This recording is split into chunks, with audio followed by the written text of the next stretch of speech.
live. What's up, everybody? We are back. This is Podcast X, episode 5? 6. Episode 6. Yeah, I keep forgetting our numbers. It's coming up there. I think it's episode 6. I just typed it in too, and I forgot. It's episode 6. I'm T-Bear. This here is the MackMan. Good morning. Welcome. Scotty Frog. Go widescreen. Like I said, episode 6. Thank you guys for watching, tuning in, or coming back and watching. Most of you guys probably go back and watch it. We left off last episode with an attempted speed read of an episode that we missed, but it ended up taking the whole hour. So this go around, we got papers. We're gonna just read it, and then we'll discuss after I read. Then Mackie's gonna read the end part of it. He's got his fair share of reading to do, just to kind of keep us on track here. Yeah, because we got to cover 2 episodes. There's one more episode of the 97 series coming out this Wednesday, so got to get back on track here. Anything you want to say to the people, MackMan? No, I'm just excited to be here again. Thank you all for tuning in to us. I was talking to one of my friends last night, and I said, hey, I got a podcast this morning. I can't be acting wild tonight. They're like, well, why can't you just skip it or reschedule or whatever? And I was like, we got viewers on her. She's like, well, I watch you all the time. And I said, the F you do, because I look on her and there's only like a handful of viewers, and I know you're not one of them. Mackie with a new headset. We love it. Working, of course. Yep, working, and a very good sound quality over here. So we're on episode 9. Well, the series on episode 9. We'll be reviewing episode 8 and 9 today. Do you want to let the viewers know where we left off with episode 7? Yes. Episode 7. We left off. Help me out here, guy. Because I'm getting my episodes confused now. I kind of am too. Hold on. Hola. What's up, Marisol? I'm confused. Give me a second. Blank. Wait, hang on. You got your notes. Cerebro, wipe my mind real quick. In the meantime, while Mackie's looking up, just a reminder, we do have some shirts available. We might be doing a giveaway, so stay tuned here. If there is a giveaway, we'll let you know what you got to do. But as you see on the screen, we got 3 designs available. We have for Forge, the one that Mackie wore last week. That comes in blue and black. We have our Boom Baby shirt, which comes in black. And we have our Fingers shirt. Comes in yellow, blue, and black. Today I'm wearing the Fingers, made famous by yours truly over here, MackMan. And you want to talk about your shirt? Yeah, this is one of our new products. No, I'm just kidding. This is one of my favorite hot shirts. Off the press. It's can you see me okay? Yep.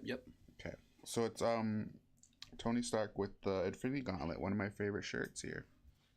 So I try to wear a different Marvel shirt every time we do an episode. You do a good job with that. I don't have a lot of them. Yeah, I'm a man child. I have plenty of them. So, all right, where are we at? Episode 7 left us with what, MackMan?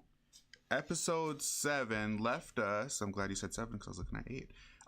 It was called Bright Eyes. Yep. And so we were to the point where our team is fighting Human Sentinel, the first Human Sentinel, Trask there. Yep. And okay. I remember now. What's that? I remember now. Okay, yeah. So I was kind of like confused with the episodes and stuff. So yeah, Trask, and then Nathan comes out of nowhere, throws a bomb, like EMP grenade, knocks Trask out. Rogue is a savage now. Rogue is savage, and we'll continue to see her character development these next episodes. It's questionable. But yeah, that's kind of where we're at, and the team's just like, oh, snap, what's going on here? There's so many Human Sentinels everywhere. Yep. Is that about right, would you say? That's about right, yep. Okay. New Sentinel, new version of the Prime, they're called Prime Sentinels. Prime Sentinels, yep. Do we know who the bad guy is, right? Not yet. No, we were excited to get into it last time, but we didn't get to go. Yeah, okay. So we don't know the bad guy. We can talk to you about the bad guy here. So yeah, let's just read through 8 real quick, get everybody caught up, then we'll discuss kind of fresh episode 9. So for the intro for episode 8, Tolerance is Extinction Part 1. So this is a 3-part series. That's pretty cool. Because the last episode is going to be Part 3, right? No, last episode was going to be 4. Wait, mind blowing. No. No, Bright Eyes was 7. Episode 8's Tolerance is Extinction Part 1. Oh, yeah. 9 is Part 2. 2. Yep. You're right. These fucking writers, man. They're just getting They're throwing me off. Flabbergasted. Mm-hmm. All right, so we're on Part 1 of this Tolerance is Extinction Part 1. The intro, Cyclops does the previously on X-Men. Professor X is back into the intro following Nightcrawler, who took over for Gambit. Magneto and Asteroid M is also added. And I think I'm wrong on this, but I thought I wrote it down. Was it the first time we haven't seen a clip of the Phoenix in the intro? Was episode 8. She's back in there on 9, but I was going to go back and watch. I think you're right, because I kind of thought that was big. Sorry. I thought that was big because, like, she was in there, or they showed something to do with the Phoenix the whole series. We haven't actually seen the Phoenix, but Jean Grey, of course, is going to be important throughout this whole journey. They talked about it several times throughout the episodes, too. Yeah. So I'm thinking she's going to make Phoenix is going to tie into this somehow. All right. So like I said, we're going to do the episode rundown. You got the rundown? You got the rundown? I'm just going to speed read through this. When I get to... So we're going to get done reading the beginning. We'll discuss the beginning. Any notes or anything you want to remember. But we're going to try to keep the speed read under 15 minutes. I said we're already 8 minutes in, so we're going to try to get done. All right? Okay. All right. Episode beginning opens with Cable outside the X mansion shooting glass bottles. Cyclops and Jean are inside overlooking Cable, talking how every time Cyclops approaches Cable, he leaves Jean, says he's stubborn, wonder where he gets that from. They discuss how Cable and Bishop got separated and that he's been on his own since. That they sent him to have the best possible future, but now he's coming back to stop it. Cyclops reminds us how important Professor X was to him, basically calling him his father. Jean says some lessons are taught, others are learned. Pretty I love that. knowledgeable stuff there, right? Next, we end up in the war room. That's where they kind of go and debrief or like plan before going to war, basically. War room. Where Cable introduces us to the man behind all the trouble, Bastion. In Cable's timeline, he used the fallout from Genosha to get backing funding from the government for his Prime Sentinel program. Cable says that the Prime Sentinels are created with the technovirus that he was infected with as a baby by Mr. Sinister. Which Beast adds, if true, the Prime Sentinels would be living weapons capable of reproducing. Literally giving birth to a new apex species designed to replace mutants like humans did Neanderthals. Cable says Bastion's Civil War lasted 300 years, where Morph jokingly says, so another dystopia where Logan's last to die. And Cable responds, no, a utopia. So what's the difference between those two real quick? So I feel like a utopia is like positive. It's like, oh man, this is amazing utopia. I love it here, and this is just a fantasy, you know. And then Detopia, I feel like it's just opposite. Like opposite of it. I know what Zootopia is. I've seen that Zootopia movie. That's, that movie? Yeah, that was a good one. Kid loves that movie. All right. No, a utopia. Cable responds, and we see literally through Cable's eye the future that he's from. Bastion upgraded humans, and any surviving mutants were forced to use their powers as slaves. He says Xavier's dream came true. Mutants ushered in a bright and peaceful future as its backbone. So basically as slaves. Burp. Excuse me. Wolverine frustrated, Marisol said, us at the store. Where do you think Mackie gets his shirts? That's a secret. We'll come back to that. Wolverine frustrated questions Cable and says, why didn't you stop Genosha? Cyclops tells Wolverine to take a seat, and Wolverine responds with, Daddy's home. Cable tells us he's tried multiple times, but is always pulled back to his time before he can stop it. Strange, Beast says, and makes a mention of Carmartage and absolute points and times. Absolute points are Absolute potence time is like it happens across all timelines and it will happen regardless, and so it's like unskippable, or you can't skip it. Like it's just gonna happen regardless. Yep.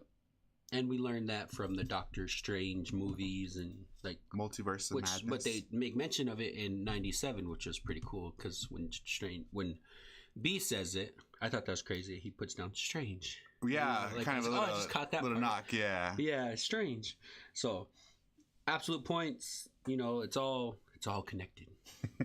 Jean says it was you. You're the reason Madeline was happy when she saw you. So I found an article where the show's producer confirmed that Madeline Pryor is dead. Oh. Yeah. Did you know that? I didn't know that. No. Okay. So, but Jean was about to say it. Did you catch that? So when she's talking to Cable, she says, "It was you. You're the reason Madeline was happy when she died." And she stopped herself because then it kind of the camera pans over to Cyclops, who's like not prepared, not ready, so I think that's why she caught herself from actually saying it. But the producer did confirm her with some other people. I don't like that. Madeline Pryor is dead. She was one of the first to be vaporized and die. Remember I asked that though in a previous podcast? I was just like, did she really die, or did she just like, yeah. My question answered. Sorry about that. Sorry to give it to you in just a harsh way. It's okay. Bo DeMaio, Dan. Is that the producer's name? So that was that. Oh wait. Oh, about to skip. Cable told us he tried enough times to ultimately give up the plan, but a rebel in his time got a lead on Bastion's facilities in the current timeline. So now he's set on avenging his mother's death. Cyclops, being the leader he wants to know as much as possible and do some more reconnaissance, he says. But even though Cable doesn't have all the information on Bastion, he just wants to go in guns blazing. And like I said, Cyclops wants to do more recon, and Cable wants to do that. And he says, a couple centuries late on the overprotective dad bit, huh? Jean gets between them, says, look at the TV. Where hey, you guys knock that off. Yeah, knock it off, or you guys quit now. Look, goes mom mode and breaks them apart, and it shows Professor X and his marriage light years or planets, whatever, away on the TV on planet Earth. And they've come to realize that Bastion leaked that, right? Makes it looks like they faked his death, for to receive more support towards mutants. The TV announcers that Gyrick was assassinated recently, so it all kind of looks like make it connected together. Conspiracy theorists. Scene change from there. Jubes and Sunspot. Well, Wolverine's the one who slashes that. Slashes TV says it's Bastion, and basically they're all upset. It's chaos. Mac's headset stopped working. Yeah, it's battery died. Jubes and Sunspot end up leaving his mom's building to go shopping because remember they went to go tell his mom, and his mom already knew. They were just waiting for it. It was his secret to tell. This part is going to be lame. I think we need some retail therapy. Yep. So they're going shopping. Jubes and Sunspot end up leaving his mom's building to go shopping after hearing how she thinks of the X-Men, basically saying they're not helping. So she's going to host a fundraiser gala or something to raise money for Genosha. That upsets Jubilee. They leave. They go shopping. We go back to the X-Mansion. Jean is trying to help Rogue, who is still knocked out from Prime Sentinel. Trask's punch. Remember, he one punched her. Yep. And Nightcrawler's there, and he's dropping some more bars for Jean, who shares that even though she knows she didn't physically give birth to Cable, she still feels everything from a baby kicking inside of her, having pregnancy cravings, and holding him for the first time. But it's all a lie, she says.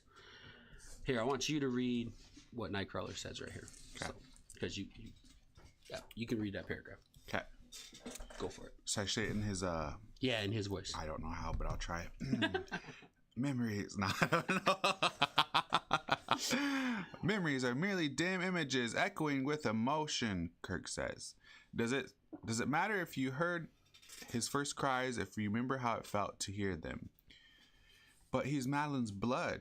Nightcrawler reminds us of his own family issues. How his mother Mystique banded him as an infant, and how he met Rogue, who is his adopted sister. He says we could have been enemies or strangers instead. Unlike our mother, We choose not to abandon each other, to let go of the past and simply be family.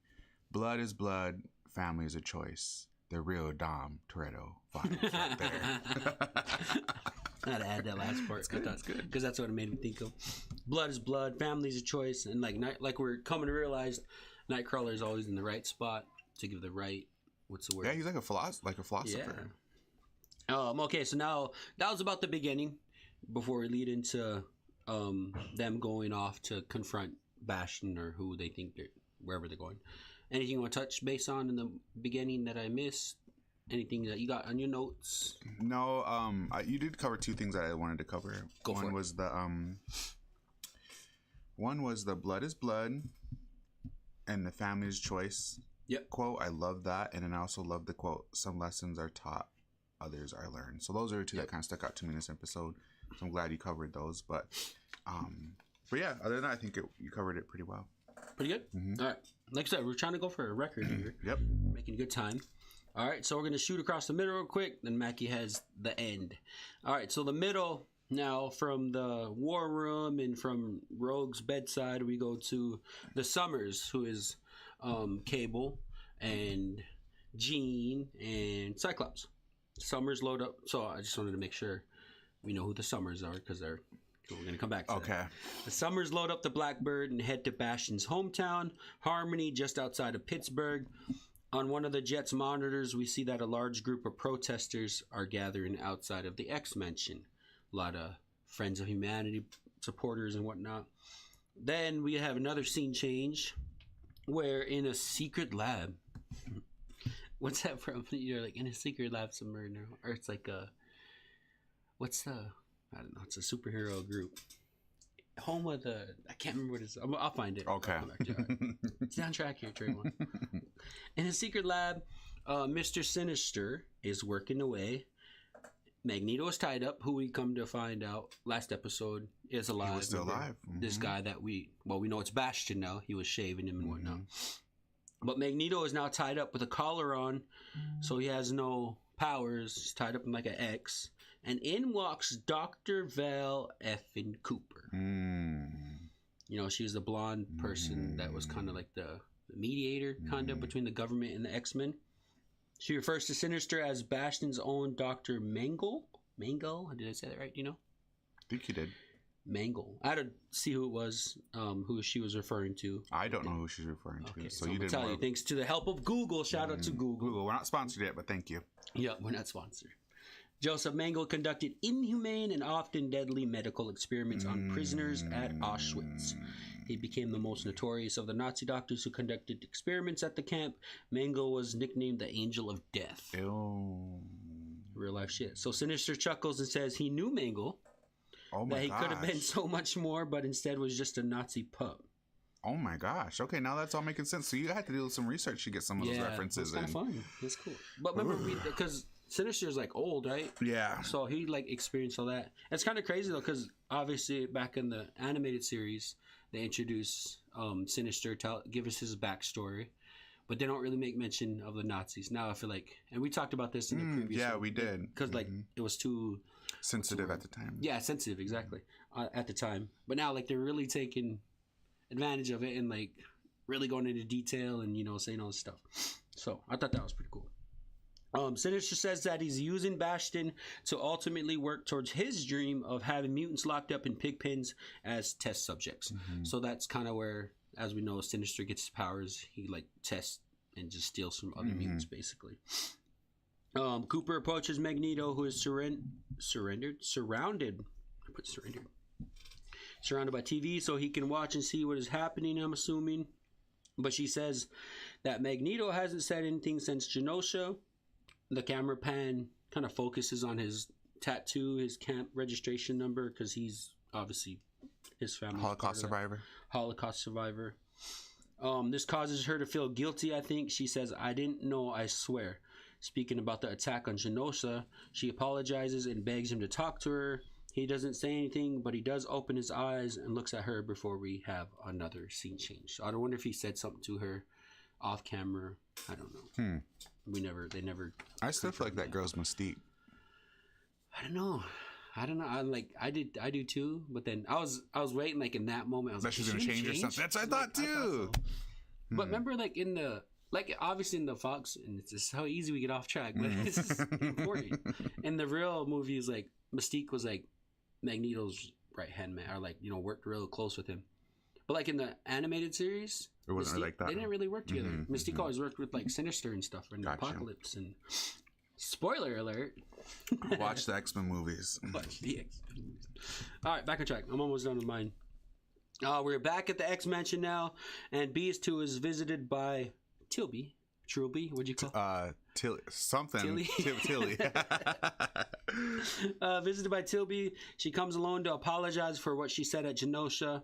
We find out that they have Trask's body in some holding tube and are using it with Cerebro to scan for others that kind of match his genetic makeup. Now back to the Summers. They were expecting like a Sentinel facility, but ended up at Bastion's childhood home. It's kind of dark and run down. Kind of like the barbershop where Bastion was holding Magneto. I kind of was like, okay, maybe that's where it was. Yeah, okay, now you're making connections. Yep. Mm-hmm. Yep. They enter, we see some robot toys. Did you catch this? What the robot toys are next to? The magazine. It was a Stark Expo magazine. Ooh, boy. Bastion's mom is just sitting next to a flickering lamp. Little nice old lady who asks Cable to help her up from the chair. She says, my son said you'd be by for me tomorrow. So she was kind of like just not expecting him today, but she was just chilling, waiting for somebody to show up. Please make yourselves at home while I pack, she says. They end up investigating. Jean sees drawings and grabs one and gets a flashback to who and what Bastion is. His father was infected by Nimrod, who was, we talked about him before, right? The Sentinel from the Terminator, basically, from the future. Master Mold telling Bastion that he will be the strongest mutant alive. We learn that he is descended of every Sentinel from Master Mold to Nimrod. What else was it? But he was already a mutant, Bastion. I don't even think he's a mutant. He could just like, because they didn't really make it clear. The next episode, they kind of speak on it more, but yeah, they never come out flat and say he's a mutant. Yeah, I think it's more of like he's just like a organic machine, and like I don't think he's technically a mutant. I think it's just like an evolution of what Sentinels from a machine to like more organic now. So he's basically like a prime Sentinel, like but like the first one or something. Okay, that would make sense then. Back to the secret lab now. Cooper confronts Bastion, saying, "You should have told us your plan." They're surrounded by a screen of villains. We see Dr. Doom. Were you surprised? Oh yeah. Dr. Doom, Baron Zemo. They're hesitant with Bastion's plan. Some lady joins in and suggests that Cooper stays on to kind of liaison and assess it through. Cooper and Bastion take an elevator to another secret lab. Where he actually shows her the process of them infecting human civilians with Sinister's technovirus to create Prime Sentinels. He tells them they believe they are joining a good cause, but doesn't share that he has turned them into Sentinels. That they will wake up the next day with no memory of being here, and Cooper is concerned. That's about the middle. My typical Saturday night. Yeah. Or Sunday morning. I don't even know what happened. I'm Prime Sentinel. Just waiting here. Anything else in the middle? No, but I like how like they're I love these cameos or like these like little parts of other universes into this, like the Stark Expo, Baron Zemo, and Dr. Doom. Those really shocked me. I was like, dang, they're really piecing it together here, Whatever it is they're piecing together, but hopefully we get. Is the camera on me? Hopefully we get an Avenger versus X-Men animated movie. That'd be cool. Yeah. All right. That was the beginning, the middle of episode 8. Mac is gonna fly through the end here. This here, right? Yes. Okay. End. Okay. So we go back to the Summers. Bastion's mom comes into the room and shares her pregnancy, which was rough and tough. That she nearly lost him. It's important to cherish every second with your child. They grow up fast, she says. She shows them that Bastion's best painting that he did was when he was 16, and it shows Master Mode and Prime Sentinels overlooking mutants surrounded by flames. The final dream, he called it. Like all good art, and then we kind of hear some weird, strange noises, she says, and then just goes straight into Exorcist transformation on us, turn into a prime sentinel. And then she finally says it imitates life. And then we come back to Jubes and Roberto. They're shopping with the family butler. The butler transforms into a sentinel and tells them to surrender. Beast and Tibley, is that right? Tilby. That's what I said last time. Tibley. Woo, yeah. Tilby, okay. Get the tracking results from Cerebro. It's scanning and jumping all over the globe and showing regular people turning into sentinels. Oh, my stars and garters. We must warn the team, Beast says. And as he goes to do so, motherfucking Trish Tilby's sentinel ass hands stops him and says, "Don't. You'll spoil the surprise," and drops Beast with a hook. Monologues and then kicks him through the ceiling to the upper floor where Wolverine, Morph, and Nightcrawler are watching static on the TV. Tilby then comes up and asks them to surrender. Of course, Wolverine doesn't try to attack her and gets leveled by her hand beam, which shoots us back to the Summers also getting beamed into the street. Let me go on to this one. Yep. Oh, okay. I wait. Yep. Okay, so Cyclops asks Cable if we had an EMP grenade. He says, "Gonna need more, because in the sky a whole town of the Harmony are Sentinels." They make a run for the Blackbird and take off. Cyclops beams Mama Sentinel, but she brushes it off, literally. Back at the mansion, Nightcrawler teleports unconscious Beast out of the room. Morph transforms into, shockingly, Juggernaut, who is huge. He attacks the Sentinels, but she just grabs him and tosses him at Nightcrawler through some walls. They land in a library, Morph's out. Nightcrawler lands, and then some swords fall in front of him, foreshadowing. Jubes and Roberto are fleeing from the Sentinel Butler and the mall. More civilians are turning to Sentinels as they run by them. "I'm totally done with malls," Jubes says, and they end up getting separated as Roberto gets tackled to the lower floor. He uses his powers to break free and says, "Meet outside." Outside the mansion, multiple protesters turn into Sentinels and charge the mansion. The mansion is in flames. Wolverines approach the Sentinel Tilby. That's right? Yeah. Okay, when did I say Tibley? Fancy a trip to the junkyard, Tin Woman, he says, and charges her, only to be rocketed up to the clouds, where he breaks free and starts free falling, but on the way down he's slicing and dicing through Sentinels. Tilby ends up catching back up to him and tackles him through the mansion. We go to Rogue's room, where she is sleeping with a group of Sentinels just watching over her. That was terrifying when I seen that. That was pretty scary. One approaches her, but before they do anything, a Sentinel is stabbed by Wolverine's claws and literally ripped in half. Why resist the inevitable? A Sentinel asks. "Lady, I got 6 reasons why." And then shing, his claws come out. Slice, another Sentinel drops. Nightcrawler says, "No, my friend, 9." And he's holding a sword in his hands and his tail. Nice battle sequence between the two of the faves. I think in this point, would you say like Nightcrawler is your fave too? Yeah, he was one of them. Okay. He's always been one of them, but I love him. Nightcrawler ends up stabbing and teleporting them out of the room because they're slicing, but they keep regenerating, so he keeps them out of the room away from Rogue. We get to see a first-person view of inside his teleportation, which was amazing. And this wasn't the first time we've seen this. Did you know that, right? Uh-huh. Remember in because we talked about this last time, but in the Apocalypse movie, he grabs Professor X off the table and transports him back to the Blackbird, and we see him do. Yeah, I didn't know that either. I forgot about that. Go back and watch it. Okay, we get to see a first-person view inside his teleportation abilities, being stretched outside the mansion to where we see even more Sentinels approaching. They're both breathing heavily and exhausted and tired. Jubes ends up on a roof. She's running from multiple Sentinels. She jumps thinking she can use her powers to fly or something, only to fall and get caught by Sunspot, who is in his full form and flying. Is that his first time going full form? First time going full form, and first time I've referred to him as Sunspot. So, just wanted to say that. Did he name himself that yet? Oh, I don't think so. Okay. No.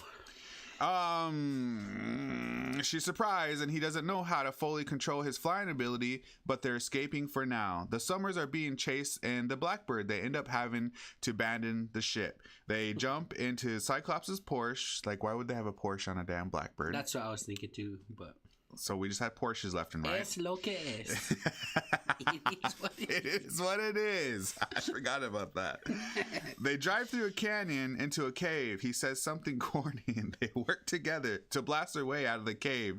While Jean drives in her mind, she takes control of the wheel, and Cyclops and Cable are blasting away. They blow through the cave and ditch the Porsche mid-air. Jean lands them safely in superhero Summer's Landing, and it's just like a super explosion, fire behind them, and they're just posing around. I seen like a meme about that. Sorry, I have to cut it in, but you're good. You know, because like Cyclops is fighting with Jean about Madeline or whatever, and so they were kind of saying like the meme said, "All right, Jean, don't forget the car. Jean, the car," and they land and it's closed and it says that was because you were making love with Madeline. I was like, we're dumb, you know. One of the Sentinels that get blasted here somehow ends up as one of the ones that arrested Sunspot, and Jube's at his mother's. Sorry, I mixed it up. At the gala there, so at their fundraiser, the one for Genosha. So they crash it, and literally thinking his mom was going to help, but she ends up saying, "Do as they say." So they get collared. That would have broke my heart. Yeah, I would have felt so betrayed. So before you keep going, I made a mention of, I think it was an animator problem, but where the Summers are battling, they shoot a Sentinel, and it's the one that has the Kid and Play flat top with the Letterman jacket on, and then the next scene back in Jubilees and Sunspot, that same Sentinel's there. Oh, so I didn't catch that. Maybe that's his twin. They just being lazy, just like reusing them, or is it like a twin? I don't know. But I just thought that's something I caught. I love that you caught the. Do you remember the line that that Cyclops said? We'll show them why you don't mess with the Summers or something like that, right? Referred to him as the Summers. It's like, there it is. Woo! I caught that coordinates, and we talked about when they show like Peter Griffin like catching the title in the movie or something. He's like, there it is. That's what I do when I see a corny line. There's always going to be a corny line. Okay. Yep. So we're back at the mansion. Bastion rolls up. The Sentinels are all kind of just waiting. The mansion is burnt to a crisp, and Bastion gets out of his whip. Sinister calls and says Cooper lost her mind and freed Magneto. Too little too late, he says, as he teleports back to the lab. But why would you just drive up and leave your nice car and then teleport the way out? Like, come on now. I think he did it to kind of like rub it in, you know, okay. Show up in style, and then I thought the same thing too. I was like, wait, you could have just teleported. Yeah, like pull up in a cool car. I don't know. Anyways, we didn't write the show, so nope. He says as he teleports back to the lab, Sinister has Cooper held hostage. We see a big hole in the ceiling where Magneto busted through. Bastion uses his powers to lift and restrain her, and she, like Nightcrawler, drops some bars. Basically, how Genosha she felt fear, but more so disappointed. Disappointed that the world always ends up in the same ugly place, fighting. Scene changes and shows Sunspot and Jubes being collared and taken away. Shows Magneto approaching the North Pole. Cooper goes on to say that the scariest thing about Genosha wasn't the death or chaos, it was the thought. Magneto was right. Magneto lands and says, enough. That part is fucking sick. Like, that's all he had to say. I didn't know what the hell he was going to be doing until he... Yeah, I was blown away too, yeah. And starts to send electromagnetic waves across the entire planet. Bastion feels it and turns and looks worried and stunned. It shows effects all around the globe. We see Spider-Man as he lands and looks back. I love that they did that. We see... This is one of our new products here. No, I'm just kidding. This is also going on sale soon. I love that they had that little Spider-Man in there. We see Silver Samurai. We see Omega Red, which is being held, and it's powering down. I forgot about that scene. Yep. That's just like foreshadowing. All over the globe, power's going out, and Prime Sentinels are dropping like flies. We go back to the mansion where Wolverine, Morph, and Nightcrawler are tending to beasts, surrounded by downed Sentinels. Morph hands Wolverine a brewski, and he says, Magneto actually declared war. Where's the professor when you need him? Wolverine says, immediately followed by something spacecraft crashing into the mansion. Very convenient. They approach it. It's a spaceship. It opens up, and Charles Munkin Xavier removes his helmet and says, "I hope that I'm not too late." Wolverine is shocked. Morph smiles. "To my X-Men," Professor X says as it shows him reaching out to Beast, Cyclops, Jean, and New Storm. New Storm. Black Storm. Black Costume Storm. Black Costume Storm. All right. So that's kind of like where we are. Yep. Episode 8. Overall, episode 8, likes, dislikes, ratings. You want me to go first this time? Yep. Okay. So likes of this episode, I think we both kind of like the same likes, but I love Nightcrawler, that scene, just fighting with his swords and fighting with Wolverine, and then the teleportation, like I loved it. And I thought this one was like this episode was action packed, which is I loved, you know. So that was something I liked. Dislikes, I guess I don't. I'm still kind of dealing with the whole Sentinel Prime being all over the world, and I just don't like the design of the Sentinel Primes. I just don't like it. Was it like a lazy, like, let's just turn these humans into zombies. Yeah, basically. I don't know. Maybe I gotta give it some time. You think of Sentinels, you think of the big robot thing? Yeah, I love the classic robots, but that would be for me. All right, so I typed up my likes and dislikes, I think. So I'll read it real quick. Like you, this is probably my second favorite episode after episode 5. I'm going to redact that right now because the next episode we're talking about. The Wolverine Nightcrawler fight scene was pretty sick. Magneto going God mode and finally accepting what is was pretty sick. We finally figure out who is behind it all, and that's Bastion. We get some nice cameos of Spider-Man, Doctor Doom, Omega Red, Brian, who I didn't expect to see at all. Even Juggernaut made a quick little cameo. He was huge. I didn't realize how huge he was. Yeah, he was big. We got a corny one-liner from Cyclops, and Professor X is officially back. Those are my likes. I don't think I really have any dislikes. If I had to pick something, and I always got to find something, it would probably be that Storm didn't show up in episode 8. I felt like during the Summers jet scene, they were flying in some lightning, went off by the jet. I thought Storm was going to show up and just start Omega leveling the shit out of everybody. But she didn't. But that and the cliffhanger leads me to think Storm will be back in episode 9. And Forge will be vital in figuring out how to defeat Bastion and his minions. So I gave it 5 Gambit cards. This was before watching... Should put your rating up? No, because I'm going to take it back. Oh, okay. Because I do have 5 for both of us. We did say 9 was going to be. Okay. So I'm giving episode 8 4 stars. 4 Gambit cards. 4 Gambit cards, yeah. 4 Gambit cards. Because like Mackie here, you're doing 4 too, right? 4 out of 5 for episode 8. I think last time we were like, this is going to be a 5 out of 5. 5 Toads, 5 Gambit cards. Well, yeah. So I originally had it written down as 5 Gambit cards, but then I watched 9. I was like, okay, that's a 5. This is a 4. So that's where we are now. All right. I'm gonna try to reset the wide shot camera because I think that one froze. So bear along with us real quick. We'll be right back. We'll be right back. Well, I don't know if I'd be able to like freeze it and then I gotta reset it or something.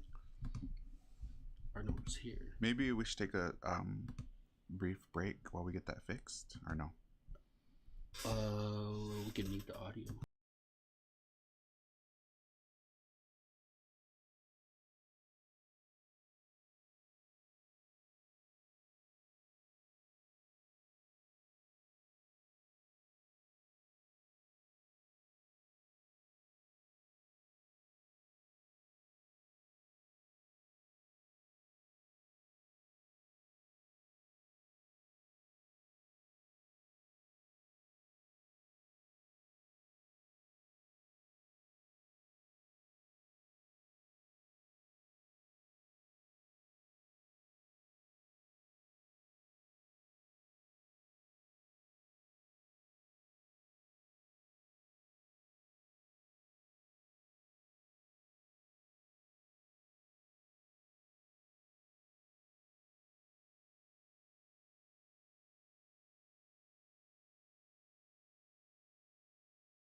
All right. Test. We're back. Little COVID webcam is down. So we're going to have to work with these two. If one of these freezes, we'll have to show off the merch again. Buy the merch to reset the cameras, and then hopefully that works. If you buy merch, we could buy more better equipment so this doesn't happen. Yeah, support the channel. Like I said, the three options, 3 designs here for the merch. Prices up top. If you are interested, reach out to me or Mackie. Want to do a giveaway? How do we want to do it? Most comments, Marisol, you win. Marisol, you win. Let's see. How can we should we do it for this episode or save it for the last episode? What do you want to do? Let's do it last episode. Last episode? Yeah. All right. So we can build it up. Mm-hmm. I'll throw in a shirt. You want to throw something in? I'm going to throw a gift card in. Gift card. All right. So there you go, people. You can win a gift card and a shirt. What shirt you throwing in? Are you going to surprise? I'm going to let you pick. So I'm going to throw the merch again. So tune in. So make sure you're out. You can recruit too. Tell people to watch. Okay. Tune in. And you'll have your choice from one of the 3 shirts that we got, one of the 3 designs, on top of a gift card sponsored by MackMan himself. Mm-hmm. Alrighty. So, episode 9, cliffhanger for episode 8. We left off with Professor X shows back up, takes his helmet off to meet my X-Men, and, the mansion's in ruins, and it's chaos. It's chaos. We know who the big bad guy is. Magneto's back, and he's on a mission now. So we think. So it's chaos. It's not looking good. It's not looking good. Which leads us into episode 9. Episode 9. I'm gonna read the intro parts, what I saw. Mac is gonna read the beginning. You read up until what you think is the middle. Okay. And I'll read the middle. You can touch base on the end, and then we'll do likes and dislikes and ratings. I don't have any notes again. Really? No, I'm just for kidding. 9? No, I do. Okay. We'll take a break. All right. The intro. So obviously, Tolerance is Existence Part 2. This is Part 2. Wolverine does a previous line. When I heard him do it, I was like, "Oh shit, yeah, it's gonna on." focus That's on the first him. one he did all year. Storm is back into the intro in black. I put back in black. Shout out to ACDC. The people running in the middle aren't regular civilians. They're Prime Sentinels. Oh, did you catch that? I did not. Jesus, you're good. And then other than that, nothing different or new. Magneto's still in there with Asteroid M. Professor X is back, like we mentioned in the last episode. Nightcrawler's in there. And then, but outside of those 2 things I mentioned, nothing new in the intro. So, the beginning, Mr. Sandy Frog. So, like Mr. T-Bear here said, we opened with Wolverine introducing the episode, and it's his first one for this season, you said? What's that? Yep, first one. So, we open with Xavier waking up in his bed, and then we also see a shot of Magneto looking out to an ocean or ocean side. And we notice he's back in his classic villainous suit. So in a way, I feel like it's like I noticed he had a suit on, but I didn't notice it was his classic villain one. Yeah, I feel like it's symbolism. Like, okay, I'm back to who I am now. You know. And so I tried. And then we see Xavier going over to his hover chair, which is out of commission. There's a lot of dust on it. He wipes it, and I feel like that's symbolism in a way too. Then we also see Bastion carrying home his Mama Sentinel, and Mama Sentinel's crying. I don't know if Bastion's crying. No, Bastion's crying. Mama Sentinel's she's okay. out of commission too. Okay. And we see Jubes and Roberto kind of running, and I don't get that though. How does that happen? I just thought of that because they got caught. Well, if they were collared by the Sentinels, the Sentinels got shut down, huh? And then Magneto shut off all the power. Does that cut off the collars too? Probably, yeah. Because well, they shut them off, but they wouldn't unlock them. But I don't know. Maybe that could explain it, though. Okay. Yeah, we just got that. Okay. Anyways, there's an angry crowd chasing them, and I don't know why Roberto just didn't pick her up and fly. But anyway, they get cornered into an alleyway, and you can just hear people saying, "And you took the power out, and it's all your mutants' fault," and yada yada yada.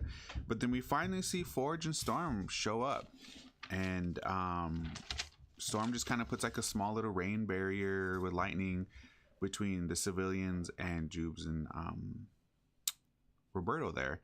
And then we cut to the ultimate inevitable meeting between Xavier and Scott. And they're just kind of having a heated debate going back and forth, just saying, why did you leave the school to Mr. Magnus? And, you know, where were you? And all this and that. And why did you, why did you leave it to him? And then ultimately, they were kind of right what they said. Xavier wanted Scott and Jean to live a life for free, and he didn't want to have the heaviness of the loyalty come down on them and wanted them to have their own life. But then Scott says, well, maybe that should have been our choice. Maybe we should have decided that. But then Scott kind of shares, eventually we end up here anyway. Like, they would have sent Nathan off regardless, yada yada. Yeah. So they would have just came back to the mansion regardless. And so Xavier kind of reaches out his hand like, hey, let's do this together, work together. But, Scott just like brushes off and walks away from him. And so that's that. And where's Nightcrawler at when you need it? guys, just drop some bars, Nightcrawler. Cool attention. And so then we show another scene. The team is kind of cleaning up the mansion a little bit, and then Storm comes in, and Jean rejoices with Storm and flies to her, and they're flying in the air and just like really loving each other. And Beast and Forge leak up, and they're just like, "Hey man, it's been a long time since I've seen you." Yada yada. And then Beast praises his leg. Yeah, but it's cool. That's what I was saying. Beast next recognizes, like, he said, "Your leg's still working," and then he said, "Yeah, I got electrostatic reflectors on." And he's like, "How did you think about that?" I just thought about it. I thought about it. Yeah, because that's his power. Yeah. You good? Or is that about where do you think you're at? You got more? What do you think is your middle? Well, I just kind of wanted to touch base on what you did. Go ahead. So, like, on the intro part where it shows Magneto and Professor X and then Bashed, and it gives the vibe of, like, we all kind of failed in some way, and we're all, like, picking up the pieces now. I got that. Literally, like, Bashed is carrying his mom, walking through, like, all the Sentinels that are just frozen in place, and then Xavier's wiping his thing, he's in his regular wheelchair, and then Magneto's got his helmet, he's holding his helmet, and then he's surrounded by like broken rocks. And I think did you see where he lifted Astrid? Oh yeah. I think that was part of the beginning, but that's like literally everyone's like, okay, we're picking up the pieces of what's going on now and moving forward. And like you said, Scott and Professor X argue about the decision to leave Magneto in charge. I forgot that Scott kind of cold shouldered him at the end, because he does put his hand out like that, like what is it? Permission. Yeah, permission. Shout out to monkeys. Monkeys. You're gonna go see that later, hopefully. And he just brushes him off and walks away. And I forgot about the part where, I didn't forget it, but I didn't write it down, where Jean and Storm kind of meet back up for the first time. That was pretty cool, because they're flying and they're hugging and they're sisters. They really have a sisterhood in this. They do, yeah. And then Forge and Beast kind of hug it out too. That was pretty cool. And yeah, I was wondering that was crazy that we thought of that at the same time with Jubes and Sunspot. Like, wait, were you guys just captured? Now you're running. You can fly. Why aren't you flying? Some things aren't adding up sometimes. Yeah. So put me in that writer's room. Yep. Go for it. Okay. So then even Storm, they kind of go, okay, I don't know if you noticed this, but they go into a war room, but the war room is different now. They have like a physical globe in the middle of them, and they have a chalkboard that they're using with pictures. Oh, I thought they were in his office still. Or they're in his office, but I think, remember... But they do go back to the war room? No, so like I was going to say, like, this is like their form of the war room now, because all electricity is knocked out, because the old war room was all electronic, you know what I mean? So I thought that was kind of interesting to see that, okay, we kind of have to still meet and adapt our resources. And so during that meeting, even Storm says, I feel the magnetic field dying, and they have like 12 hours before it's like permanent. I didn't catch that part. I just know, I thought it was like an EMP, like Cable I thought says, so too. Just wiped it out for a little bit. But like Magneto shut the shit down. We fucked shit up. Go ahead. So they're talking basically, we got to reverse what Magneto did, and I think this was the first time we see Roberto suited up in like an X-Men costume too. So I thought that was pretty cool. And then Storm just says, yeah, we have to face it like we always have as a family. And they said, well, we got to find the server. Where's the server at for these Prime Sentinels? Yeah, because they said if once we have Magneto reverse it, then all the Sentinels are going to come back online. So we kind of have to attack this at two different angles.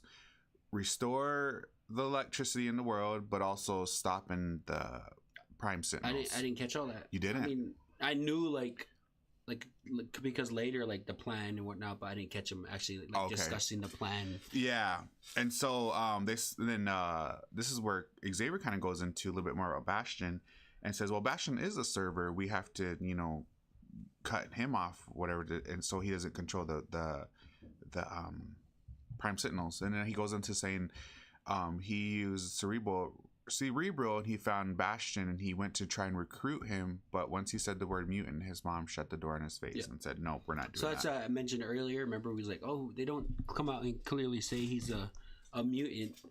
That's why I asked, I was like, is he a mutant or what is he? But I suppose he's like what Professor X and Jean Grey is, like with the mind with humans. He's that with Technopath. That's what it was. He's that. So mutant, I don't know, but he's a technopath. So then we get to where Forge and Beast are working on some technology to how would you say, stop his powers, Bastion's. And then even try to go a step further, like, well, we can put this piece in where it will permanently neutralize his neutralizing technology. And Storm gets mad, and you can just hear like a thunder. And then they're like, oh, never mind. We won't do that. You know what I mean? And I was like, that's good. And even I felt it was a human side to her, because like, even though it's an enemy, she didn't want that for. Yep. You know that saying, like, I don't even want to wish this on my worst enemy. Yep. That's Storm. That's new Storm. That's sister. That's sister girl. So anyways, then we cut to a scene with Rogue and you cut me off where you want to start, because I don't know what we consider the middle. I feel like we're getting to the middle. Go after this part right here. Okay. This is a good spot. So we cut to a scene where we see Rogue and Mr. X here, Professor X, out by kind of like a lake, would you say? Yeah. And so they just kind of start talking about Gambit, Remy LeBeau, and he just says Remy always tried to escape his past, and then Rogue kind of says, well, if you treated us as human beings rather than your students, maybe this won't have happened, and some stuff like that. Yeah. And then he basically says nothing spoken can heal this pain there. And so then we can go to the next part. The next part. But this isn't the who's it? Was Rogue woke up to Nightcrawler, right, at her side earlier? Yep. And she's in her villain costume, because I'm assuming everybody's costumes and shit got destroyed at the mansion. Oh yeah. Right? Because Wolverine, remember, his is Slash at the end of episode 8, so I'm assuming their shit got destroyed in the mansion. So Rogue, when she wakes up with Nightcrawler, I believe they're talking like, oh, Trask survived, this person survived, so she's thinking Gambit's alive, so she asks, is Remy alive, whatever? It says no, he's dead. R.I.P. Gambit. But when they're in the war room, like you mentioned, Sunspot's in his costume, Rogue's in her green costume, her villain costume, and then she also has Gambit's coat on, which I caught right away. That was pretty cool. So then to kind of go off from now where you left off with Rogue and Professor X talking by the lake, out of the sky comes Magneto, and he has Asteroid M, which is not a small thing. It's a fucking asteroid. Mm-hmm. Magneto shows up with Asteroid M and gives the X-Men a choice. Join me and do things my way, or keep going Professor X's way, and more of you will die like your friends. Was there any quotes that you liked that he said? He said, how many more of your bones will pave the way for Xavier's dream? I was like, oh my gosh. He's dropping bars. We thought Nightcrawler was a bar dropper. And then to confirm another thing that you asked in the last episode, Leech is confirmed dead. Remember, Magneto touches base on that. And kind of like a real sad, like I put the tipping point for Magneto, because he promised Leech, remember, like, don't worry, you don't have to be scared anymore. And last time we saw Leech, he was confident, holding on to Magneto, and it was like a sad moment. Magneto was crying, right? Did Magneto tear up? Do you remember? If he didn't, emotionally he was. Yeah.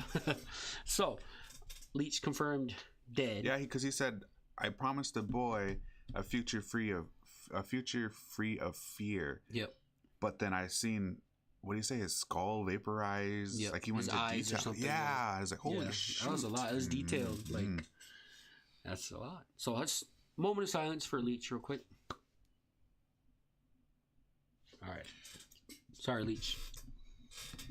Rogue ends up joining Magneto.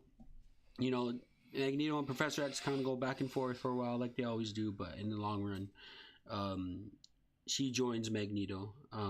She makes mention of how reckless their way was originally, how Morph was barely on the team before being thrown to the wolves, how Jean has died multiple times. She believes she can prevent more mutant deaths by doing it Magneto's way.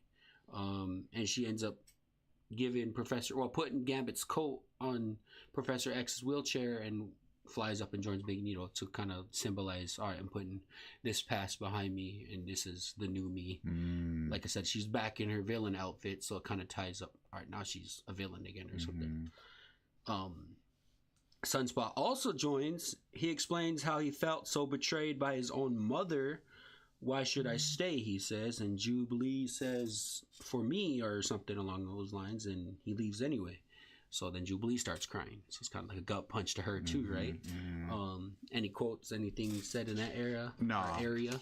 Nothing that stuck out to me. I kind of almost expected, I don't know who else, but like more to kind of join him. Did you? Cyclops maybe? No, because if Jean would have stayed, he'd stay, I think. Yeah. But I don't know, given the whole history of them, Jean and Cyclops, Madeline. Right. And, I don't know. I guess I was surprised with Roberto. I was surprised on that one. Yeah, I understand your mom abandoned you, but But he was never really like an X-Men, you know? Like he wasn't, I don't think he was training, working on his powers, but I don't think he was training to be an X-Men yet.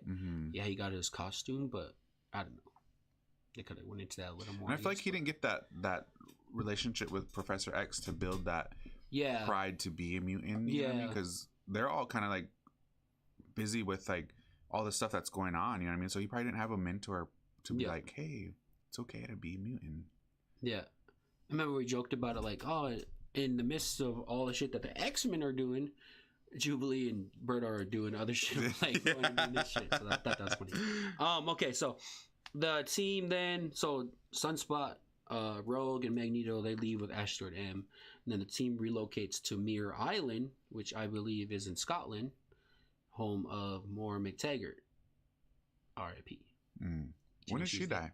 She was at the Genosha. Was she? She's the only human on the council, remember? Oh, she was. That's why. She was also in the article that I read. Confirmed dead. We get a view. We gotta get next response. My heart, man. Oh, Moira, that was my girl. I totally forgot she passed. Yep. Another love interest of Professor X. You kind of had a couple of them. You know, for a wheelchair guy, you know, he was getting it. You know, he's getting it. We get a view of some vehicles at Muir Island in the garage there.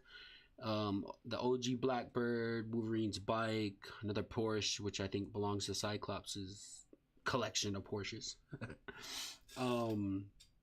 We also get to see some of the OG costumes, which I thought was pretty cool. Cable and Scott have a heart-to-heart and gives him a new suit. And Cable says, am I going to war or a circus? And Cyclops responds, what'd you expect? Black leather? You kind of want to address that on what's that kind of a jab at?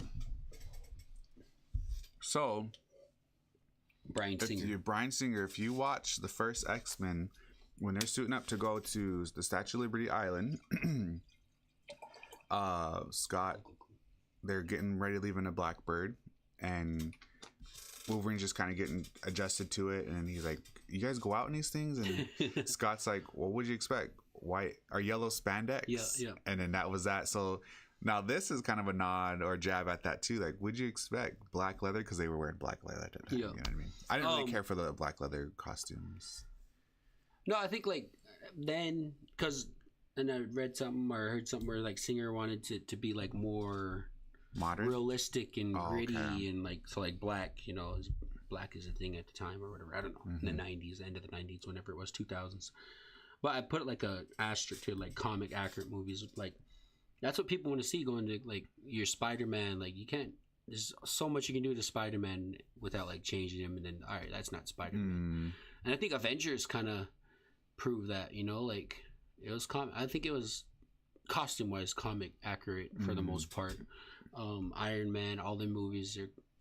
This is what we, you know, all these comic people want to see. Right, so. right.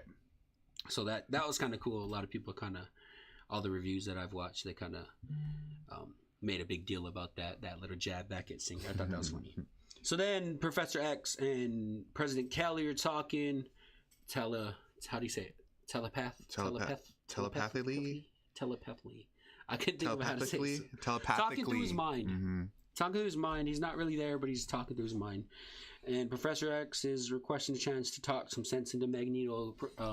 President Kelly's like just all hands on deck. I'm ready just to go. He's got like Magneto protocols and shit. So it shows you where like the humans are at right now, given like the state, like they're in the whole world's in a blackout basically right now. So it shows you what President Kelly is ready to do. Everybody gears up and Morph has shoulder pads. Jean has her Marvel Girl fit on. Wolverine's in the OG orange and brown and yellow. That looked bad. I like that. That was badass. Scott's in that. Scott's in this one where he has a hood, which is, and then Stormer's already in that one. So that's the OG. That was when they were training. This is when they graduated. Nightcrawler's always worn that. Yeah, I was like, Nightcrawler didn't really get like an updated costume. Like he's never really kind of. Was he ever like an X-Men though? Like to where he needed an X-Men costume? No, maybe but it would have been nice to see like a new design. Yeah, with that color scheme. Something they come up with. Okay. Where the hell's Colossus at? Motherfucker's still in Russia, babysitting, building buildings and shit. All right, so that leads into the final act. I'll let MackMan take over right here. Yeah, so we get a shot of the classic suits, which is amazing. Love it. And then they're going to the Blackbird to go see Bastion, and we see Bastion all hooked up to these wires and starts powering up Sentinels. And Morph kind of makes a comment saying, why are they powered up? Shouldn't they be knocked out due to Magneto's thing? And they just say, well, he's a technopath. That's how he's powering his Sentinels that way. And so then Storm is so he's basically like just controlling these lifeless machines, right? Just like playing Puppet Master or something. Basically, yeah. And so Storm's like, well, me and Forge will hold us guys while you guys go to the ground team. And then I love this kind of interaction between Jean and Storm. Like I said, they really show some strong sisterhood here.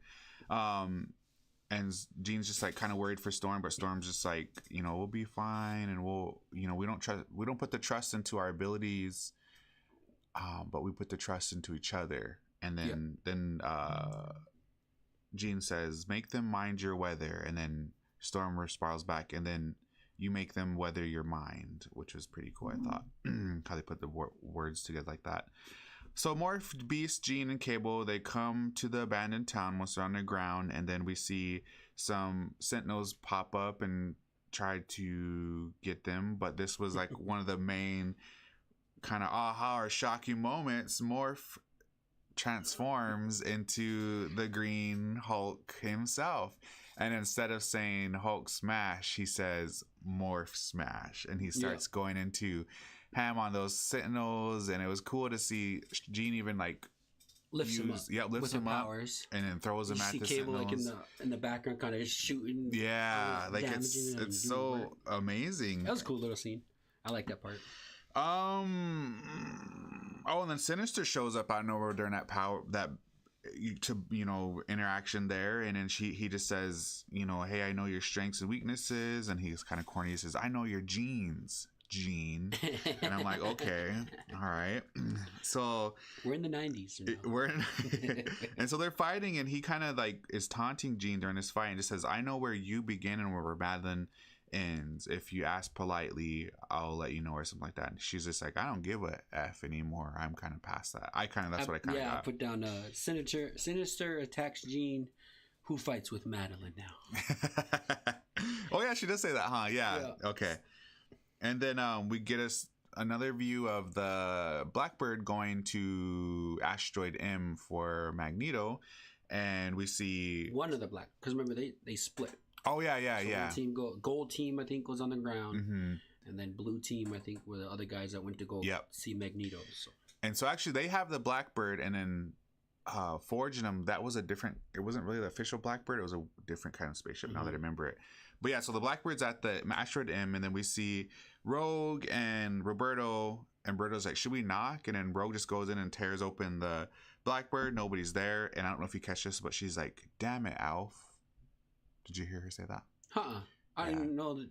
I thought they I guess I didn't even see how the blue team landed on asteroid. They just they just landed in there. Decoyed it. Mm-hmm. Well, they have Nightcrawler with him. That's why she said it. Damn it, Alf, because then he transports them. Harsh. Yeah, and that's her brother. That's her brother. Mm-hmm. Yeah, like he just gave us a big spiel on their relationship, and that's unless that's like a joking thing. Like I don't know. And so they transport to Magneto. Magneto's sitting on top of Sentinels as a throne chair. I don't know if you noticed that. Yeah, that was cool. That was cool. And then Rogue goes right for your boy, for Wolves. I put Professor X tries talking to him. No go. So then Wolverine, being the way he is, tries to pounce Magneto and just stop at Rogue. Mm-hmm. And I was like, why is Wolverine attacking Magneto? And it shows later in the episode, but I'm like, that's because in the real life movies too, like they joke on it, like why do you do this? Yeah, like, he's crazy. Right. So I was like, this isn't really smart thinking, but like I said, I'll speak more on it later. Okay. And then she says, time out, sugar, we're playing to kill. No, she said, you're playing to kill. Oh, you're playing to kill. Sorry. Yeah. I misquoted myself. And so and I just thought this was funny. Like Xavier shows up in his chair, just trying to spill some knowledge, and like there's fights and stuff going on. I'm just like, Xavier, get the fuck out of there! Get off the battlefield. We're way beyond that. And then Jubilee and Roberto kind of have some interactions, and she's holding her own against Roberto. And they're actually Gold Team. Yeah, so Gold Team is Gold Team's up or down? Down. Gold Team's Bastion. Yeah. And so we go back to Gold Team on the ground, and it shows Sinister running into Bastion saying, Sir, we got to get out of here. They're overrunning us. And then Bastion just kind of shoots him and says, know your role, mutant.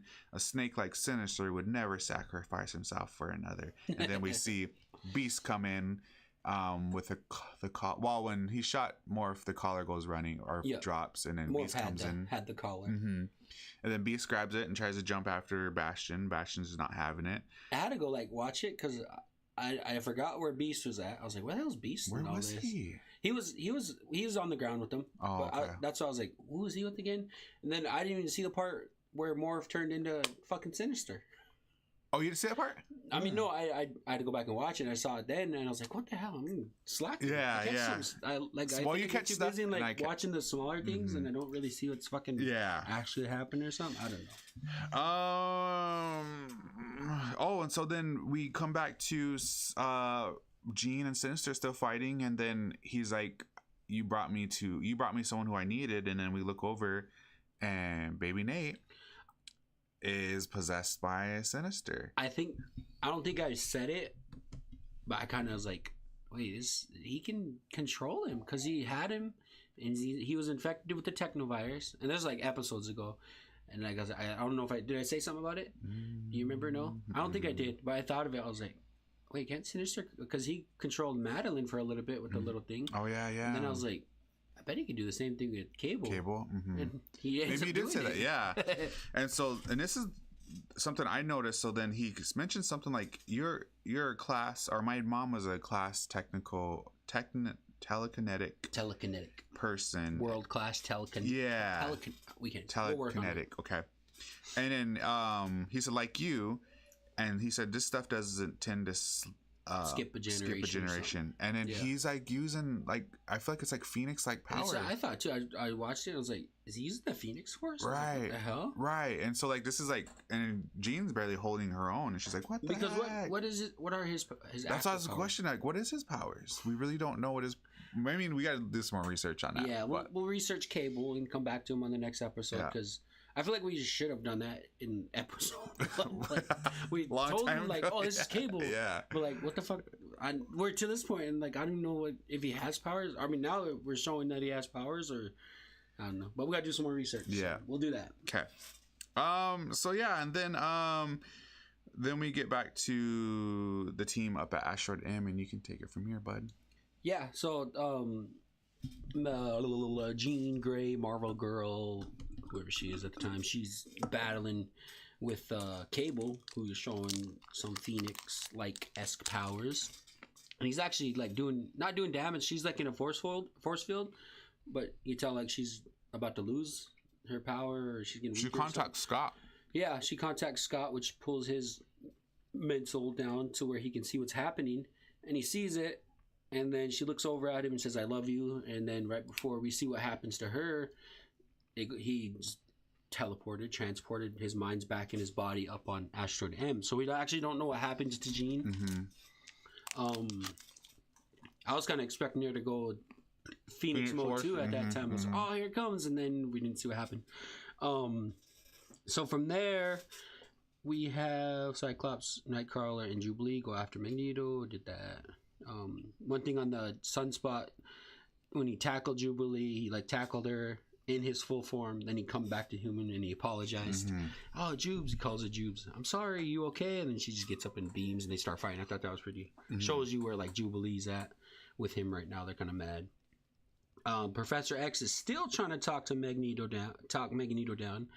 And Magneto, I think this was earlier too, but he just put something on his mouth. "I've been wanting to say these two words for a while." And the way he says it just sounded funny. "Shut up." That is crazy. It sounded like I forgot about that part. Yeah. But I think that shows like, because he could easily like stab Professor X or something, but I don't think Magneto's that Wants to hurt him to that point yet. You know, like, or he doesn't want to kill him, basically. Yeah. Incapacitate just told him him. to shut up, basically. Yeah. And that reminded me of that scene from it was one of the X-Men movies. Oh, it was Apocalypse. When Jean Grey kills him? No, Or it was from blows him up? Apocalypse. They're going after Jean, and they meet in the New York park, whatever, before they go fight Jean, whatever. But Magneto says that to Professor X, says, "You're always sorry." And then there's a speech. "Nobody's listening to you anymore," or whatever. And it's just like, remind me of that, whatever, because Xavier always trying to use his words. Where the X-Men 3 Last Stand, I think it was, where he blows Professor X. Spoiler alert. Spoiler. He blows Professor X to literally obliterates him. And like Magneto's just watching, and he's like, he actually sees it happen. He's like, "Charles," and I got crazy. Yeah. It shows like, and throughout the whole animated series, even like, and I think we mentioned it before, no matter how much they butt heads, they still like eventually come back and like we're friends. So Brotherhood. We're not a brotherhood. We're not a team. We're a ticking time bomb. All right. So he tells him to shut up. Cyclops laser beams. I think he did all this. Okay, no. So yeah, Cyclops laser beams Magneto, and Magneto's like in his force field now. Professor X then telepaths to Cyclops, telling him to gotta get his helmet off so I can control him and reset the Earth. We're running out of time. Blah blah blah. And Cyclops is kind of hesitant because, like you mentioned, as soon as they do that, all the Prime Sentinels have powers now, or have power now. So Cyclops questions him, and Professor X just says, "We have to trust that they're gonna be done in time, or whatever." That kind of like is Professor X kind of. So yeah, so like at that point, then we've seen Jean in that situation, and Scott's just like, because at this time they have his helmet off, and okay. So Cyclops sees that, and then they're monologuing with Professor X and Cyclops are like, "Oh, you gotta get his helmet off, blah blah blah." Then after that scene, that's when Morph approached as Sinister, and then I had to kind of add a whack. So I had to go back and like get the time because I feel like I was all over the place last time. But then down below, Storm gets knocked out, Forge gets shot out of the sky, and like you said, Jean was looking for Sinister. She gets attacked, and she ends up saying, "I love you." And right before we see what happens, that's when we went back up top. Now, this is where you're just trying to overlook my boy. Like, oh, they get his helmet off. Who gets his helmet off, man? This is important, man. This is Wolverine of all people ends up getting Magneto's helmet off. Professor X, and he just jumps on like that, and just Magneto actually pushes him off, and he takes his helmet with him as he goes. Professor X gets control of Magneto, but is stopped by Cyclops, who says they need more time down below. Basically, I watched it, but I was writing at the same time. Did Cyclops like shoot Professor X, or did he shoot his? What did he do? So when your boy took off his helmet, Professor X immediately goes into trying to make him reverse it, whatever. But then Scott's like shoots the laser beam, not right at him, but just like enough to like knock him down, whatever. Yeah. Professor X, and then that's when he's like, yeah, they need more time down there. All right, then we lead into, and then like it looked like it was like not like painful when Professor X was doing that to Magneto, but it was real like it did look painful to me. So from there, Magneto ends up putting his helmet, more like crushing his helmet on Professor X's head. Oh yeah, not putting it back on him, but put it on Professor X's head so he can't project his powers out, which I thought was pretty cool. And then I feel like he was like squeezing on his head too, right? The whole time, because like it said Professor X was in pain or something. Because like Professor X falls out of his wheelchair, puts a helmet on him, it looks crushed, and then he like wraps him up with a wire or something. So you know where those wires came from? His own hover chair. Oh, so he took him out. Oh, so he couldn't get back in his wheelchair, huh? Dang, he just hover chair. Immobilized him. For sure. Magneto ends up crushing the helmet onto X's head so he can't remove it, and he uses powers. Magneto says to him, "You have finally found the metal to do what is necessary." Metal, M-E-T-T-L-E. What does metal mean? Do you know? I don't know either. That's what I was asking. You finally found the metal to do what was necessary? Yeah. M-E what? M-E-T-T-L-E. You know, I think there's like don't meddle around and mess around or something. I think it was in those terms, but like the way he said it kind of built up to. He calls Professor X a traitor to his own race, which is the mutant race. And then we see Wolverine's claws pierce Magneto's back, come through the front of his chest, torso area. And they got blood all over him. Everybody's faces. Everybody's face. And everybody just stops. Like even like Rogue and like Sunspot and Jubilee, they're just like, he fucking did. He just really do that? Did that shit. And that's why I was like, I cut you off. Sorry. And I was like, oh, Wolverine. Like, I was like, you gotta let him know who took his helmet off, and then you gotta let him know who stabbed him. Because like, I don't think anyone else could have did what Wolverine did. Maybe Cyclops, but he was the one to like stab him. And like I said, everyone just froze. And I froze, dude. In the moment. You shared before though that he's never really used his claws. They never used it on screen to like kill somebody. It was always against like a robot or a sentinel. But this is the first time he stabs. Marisol said hover around. The tiger in the back doesn't fit in. No, yeah. And Wolverine, and like I said, it's just silent. Magneto. I thought he was gonna like die right away. I did too. I just thought it was crazy. Like, and stay on it because it's kind of a big moment. But like how everyone just froze. Like I was watching it and I was like, I froze. Like what the hell? He really did that shit.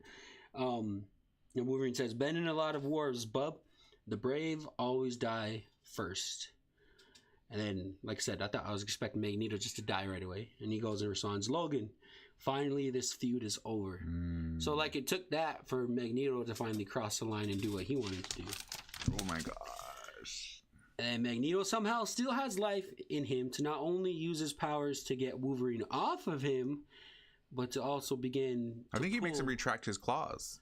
Yeah, he pulls his claws, or like he pulls Wolverine off, pulls his claws back in, and then he begins to fucking try to peel like the adamantium off of Wolverine's skeleton. I was like, are you kidding me? Like, I was like, you should be dead. You just took these claws to. So why isn't he dead? Is it because it was like done by metal or something? Because he should be dead, dude. They legit came through here. Like, I don't know. Well, then Professor X is on the ground, like literally begging Magneto, "No, Magnus, for the love of God, don't do this."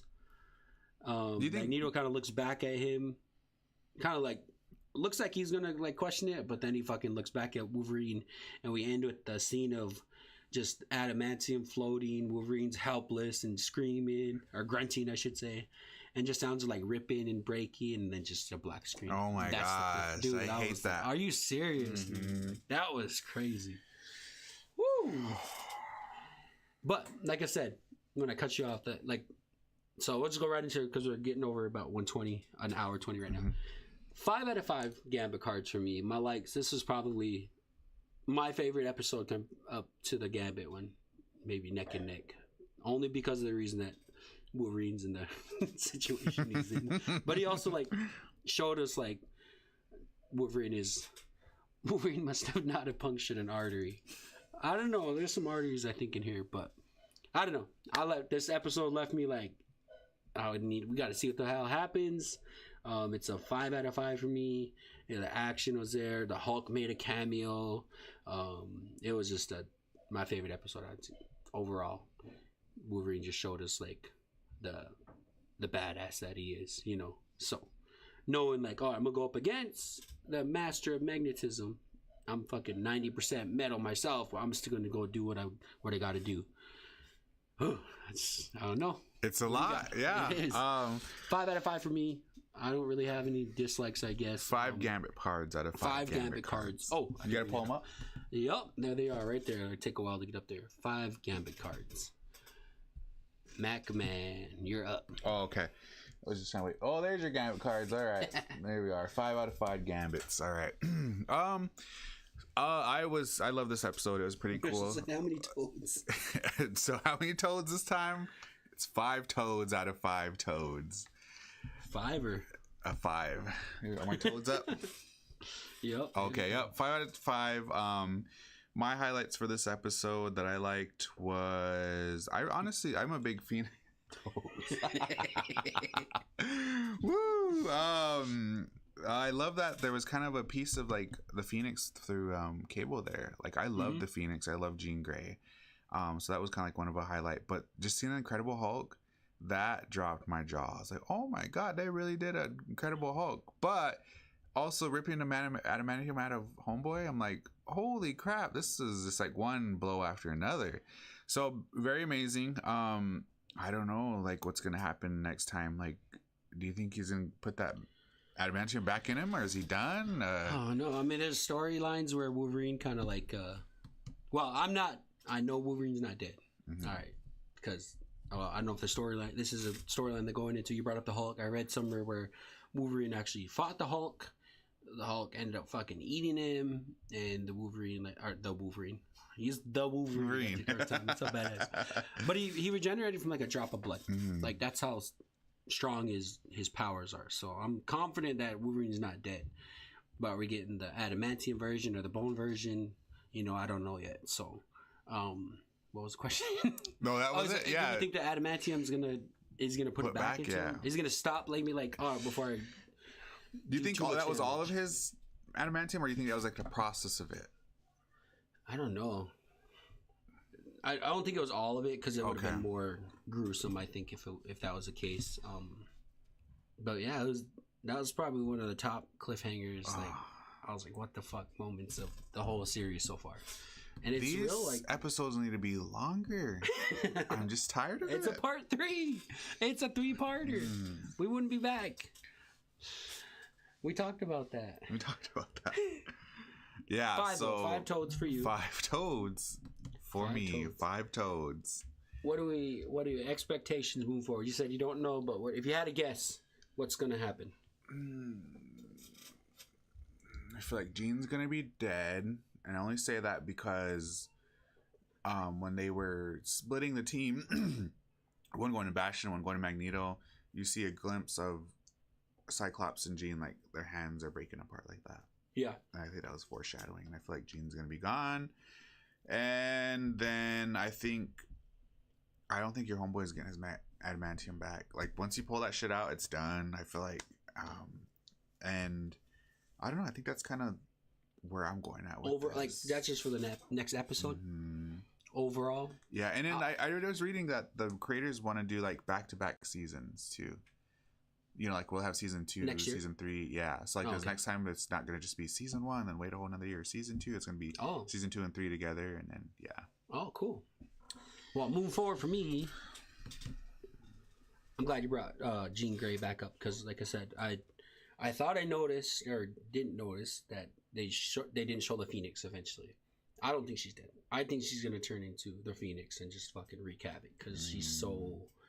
The Phoenix is so like strong, and like you said, the animated series had like a 9-parter episode on the Phoenix saga story alone. So I think she's gonna turn into the Phoenix, and that's gonna like turn the tide a little bit, so to say. I don't think Wolverine gets his adamantium. The only way he does is if maybe Magneto stops like before he does too much damage, and then he puts it back because he can rejuvenate his body cells, but like the adamantium, I don't think he can reheal the adamantium. No, I think it's because it's like layered on his bones. Yeah, it's coated in the skeleton or something. So then that time he regenerated from the drop of blood, did he regenerate his adamantium? I don't think so. I think that led into like Old Man Logan, where he just had the bones. The bones, okay. Yeah, because remember, like the real life Old Man Logan, he just had the bone claws, right? And in the Deadpool movie, he's got he teaches him about his. Oh, it's hard to get it up or something. His claws are barely coming out. But were they just claws or were they adamantium? They're adamantium. Oh, I didn't even notice. In the trailer? Yeah. Yeah, they're adamantium. But we talked about that. They could fucking be switching it up on us when we actually watch. And overall, this is a really good episode. Oh, geez, excuse me. I heard that clear as day. We're getting up to about an hour 30. So we're gonna wrap it up. All right. Moving forward, check out the merch. Buy one. All right. Reach out to me, Mackie. If you want something, shout out to next week's episode. We got a surprise for you guys. We got giveaways. But you guys got to tune in live to be a part of the giveaways. So Mackie's gonna do some recruiting out there. I did get 3 new subscribers. Nice. They were my students. Oh. I was like, guys, I got a YouTube channel. I was like, subscribe to my channel. Do they watch our podcast? I don't think they do. Oh, okay. I got subscribers though. Damn. So, anything you want to say to the people out there before we wrap it up? No, just we look forward to next week's episode and tune in to us, and we're definitely having conversations of what I feel like this is season 1 for us, and so we'll have to figure out what season 2 looks like for us until season 2 of 97 comes out. Do you think it's gonna be called X-Men 98 or 97? I don't know. I was thinking that too. I was like, is it gonna be continued like 98? Because then that'd be like a whole new series, or like I think you just go back to calling it X-Men, the animated series or something. Because that 97 was just to like, all right, make it. This is a continuation. So now we know that. I think it makes sense to just go back to X-Men. So, I hope they do like a revamped of the Spider-Man series. I think they're talking about it. There was discussions. I think the success of this is going to lead into like I hope so. Revamps of those 90s cartoons and stuff. Animation series, not cartoons. Animations. All right, guys, that's gonna do it for now. Thank you for watching. If you went back and watched the whole thing, we appreciate it. Until next week, peace. Oh, we gotta get the. I wish I had one with like the music. All right.